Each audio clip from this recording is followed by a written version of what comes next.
Hello, friends. Today we're going to explore a common problem that many of us face: overthinking. You know, those times when our minds just won't stop racing, filled with worries, doubts, and what-ifs. It can be exhausting, right? Well, don't worry.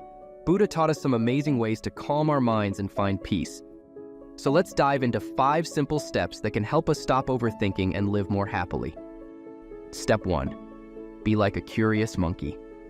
Imagine you're a curious little monkey in a big, beautiful forest. This monkey doesn't worry about yesterday or tomorrow. It's just excited about what's happening right now.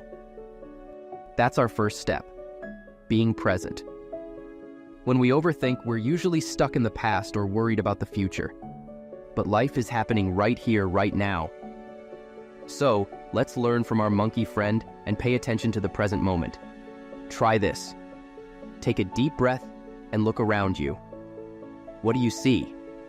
What do you hear? What can you smell? Maybe you feel the soft touch of your clothes or the air on your skin. This is called mindfulness, and it's like giving your brain a mini vacation from all those busy thoughts. Buddha once told a story about a man who was chased by a tiger. The man ran and ran until he came to a cliff. He saw a vine growing on the side of the cliff and quickly climbed down. But then he saw another tiger waiting at the bottom. Oh no. As he hung there, scared and not knowing what to do, he noticed a little strawberry growing on the vine. Instead of worrying about the tigers, he plucked the strawberry and ate it. "How delicious," he said. This story teaches us that even in tough times, we can find joy in the present moment if we pay attention. So, be like that man, or our curious monkey, and enjoy the strawberries in your life right now. Step 2. Make friends with your thoughts. Our second step is to be kind to our thoughts, even the worried ones. It might sound funny, but we're going to treat our thoughts like little lost puppies that need our help. When we overthink, it's like our mind is full of scared, yappy puppies running around and making noise. Instead of getting upset or trying to push them away, we can gently calm them down. Here's how. When you notice a worried thought, say to yourself, "Oh, hello there, little thought. I see you're worried. It's okay." This is called acknowledging your thoughts. It's like patting a puppy on the head and saying, There. Buddha taught that our thoughts are not who we are. They're just passing through our minds like clouds in the sky. We don't have to believe every thought or let it control us. We can watch them come and go, just like we watch clouds float by. Try this. Sit comfortably and close your eyes. Imagine your thoughts are like fluffy clouds floating across a big blue sky. As each thought comes, give it a friendly nod and watch it drift away. You don't need to hold on to it or push it away. Just let it pass by. Remember, having thoughts is normal. Even Buddha had thoughts. The difference is, he learned not to get tangled up in them. So, let's be kind to our thoughts and let them come and go without getting stuck. Step 3. Be a thought detective. Now, let's put on our detective hats. Our third step is to investigate our thoughts like curious detectives. This helps us see if our worries are really true or just tricks our mind is playing on us. Buddha taught that many of our worries come from not seeing things clearly. It's like wearing foggy glasses. Everything looks scary and confusing. But if we clean our glasses, or in this case examine our thoughts, we might find that things aren't as bad as we thought. Here's how to be a thought detective. Number 1. Notice the thought that's bothering you. Number 2. Ask yourself, is this thought 100% true? How do I know? Number 3. Look for evidence that supports or doesn't support the thought. Number 4. Consider other possible explanations or outcomes. For example, let's say you're worried about a test at school.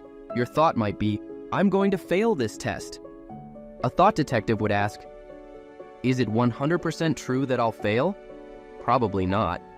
What evidence do I have? Maybe you've studied hard or done well on other tests.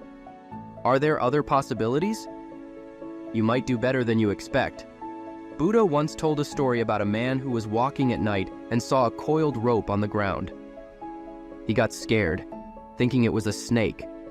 But when he looked closer with a light, he saw it was just a harmless rope.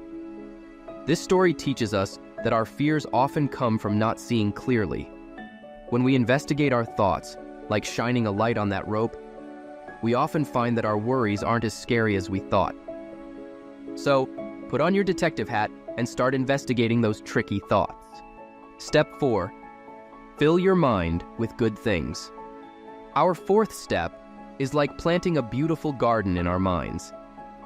Instead of letting weeds, negative thoughts, take over, we're going to plant lots of colorful, happy flowers, positive thoughts and actions. Buddha taught that what we focus on grows stronger. If we keep thinking about worries, we'll have more worries. But if we focus on good things, we'll have more happiness and peace. Here are some ways to fill your mind with good things. Practice gratitude. Every day, think of 3 things you're thankful for. It could be as simple as a yummy snack or a fun game you played. Do kind things, help someone, smile at a stranger, or say something nice to a friend. Kindness makes us and others feel good. Learn something new. Our brains love to learn. Try a new hobby, read an interesting book, or learn a cool fact every day. Spend time in nature.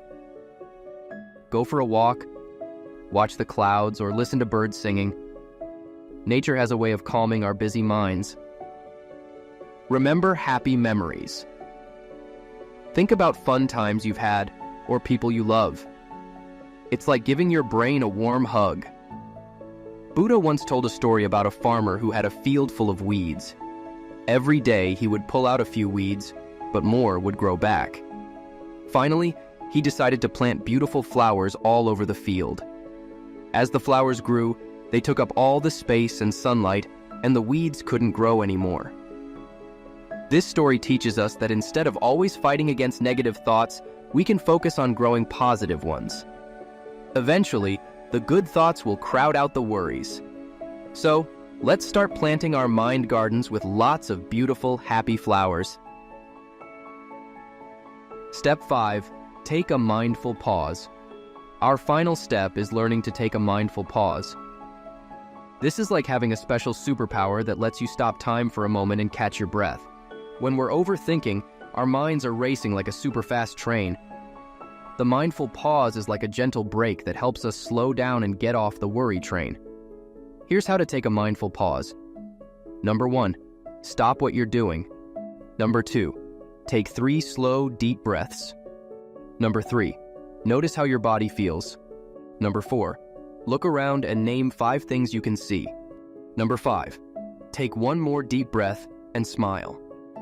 This simple practice helps bring us back to the present moment and out of our spinning thoughts. It's like pressing a reset button for our brains. Buddha taught that our minds are like water. When water is stirred up, it becomes muddy and we can't see through it. But if we let the water be still, the mud settles and the water becomes clear. Our minds work the same way. When we take a mindful pause, we're letting our mind water become still and clear. From this calm state, we can see things more clearly and make better choices. Try taking a mindful pause whenever you notice you're starting to overthink. You can do it anywhere, at school, at home, or even while playing with friends. It only takes a minute, but it can make a big difference in how you feel. Buddha once said, "Do not dwell in the past. Do not dream of the future. Concentrate the mind on the present moment." The mindful pause helps us do exactly that. Conclusion. And there you have it, friends. 5 simple steps to help us stop overthinking.